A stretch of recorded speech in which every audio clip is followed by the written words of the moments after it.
समाजाचा रास्ता रोको आंदोलन, धनगर आरक्षणाची अंमलबजावणी करा, सकल धनगर समाज खालापूरची मागणी। धनगर समाजाला एसटी सर्टिफिकेट, धनगर आरक्षण मिळावे यासाठी आज सकल धनगर समाज खालापूर आणि हर हर चांगभले धनगर समाज खालापूर यांच्या वतीने पाली फाटा येथे रास्ता रोको आंदोलन करून तहसीलदार यांना निवेदन देण्यात आले। गेल्या अनेक वर्षांपासून धनगर आरक्षणाची अंमलबजावणी करावी यासाठी गेल्या 60 वर्षांपासून आंदोलन करत आहे। मात्र कोणत्याच सरकारने याकडे लक्ष दिले नसल्याने समाज बांधवांच्या वतीने गेल्या अनेक दिवसांपासून पंढरपूर येथे आमरण उपोषण चालू आहे। याकडे सरकारने दुर्लक्ष केले असून सरकारला धनगर समाजाची ताकद दाखवायची वेळ आली असून या सकल धनगर समाज खालापूर आणि हर हर चांगभले धनगर समाज खालापूर यांच्या वतीने पाली फाटा येथे भव्य रास्ता रोको आंदोलन करून तहसीलदार यांना निवेदन देण्यात आले।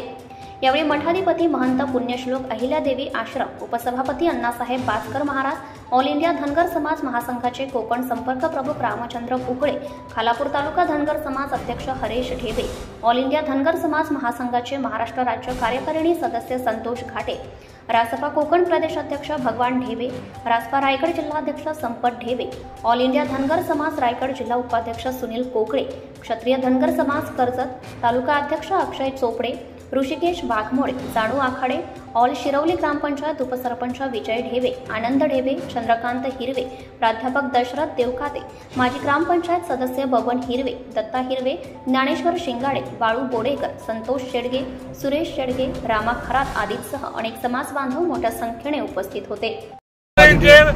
जयराम जाखड आणि जाखर इंग्लिश मध्ये, हिंदी मध्ये रचड स्पेलिंग मिस्टिंग, याच्यामुळे आजपर्यंत आम्हाला रचड स्पेलिंग झालं, याच्यामुळे आम्हाला वंचित राहावं लागलं। आणि सरकार आता इथून मागे केंद्र सरकारला अधिकार होते, आता हे महाराष्ट्र सरकारला अधिकार झाले, म्हणून आता सरकार पाऊल उचलीत आहे, सरकार पॉझिटिव्ह आहे। आणि आज पण कॅबिनेट आहे, आजची कॅबिनेट संपल्यानंतर धनगर समाजाची बैठक होणार आहे, त्या बैठकीत ते 5 दाखले रद्द होते आणि आमचा मार्ग सुखकर झाला। पण जे समाज बांधव उपोषणाला बसले यांच्या तब्येती फार खालावलेल्या आहे, काही दवाखान्यामध्ये ऍडमिट आहे, काही पण होऊ शकतं, म्हणून सरकारने ताबडतोब याचा निर्णय घेऊन आम्हाला याचा अहवाल सादर झालेला याची सगळं दाखल करून आम्हाला याचे दाखले द्यावा, याच्यासाठी हा संघर्ष चालू आहे। दाखले मिळाल्याशिवाय आमचे संघर्ष मिटणार नाही। तुम्ही आरक्षण मिळावं ह्यासाठी नाही, धनगर समाजाला घटनेनं जे अनुसूचित जाती जमाती प्रवर्गामध्ये पहिल्यापासूनच धनगर समाज आहे, परंतु त्या घटनेतील तरतुदीचं हे शासन आतापर्यंत अंमलबजावणी करत नाही।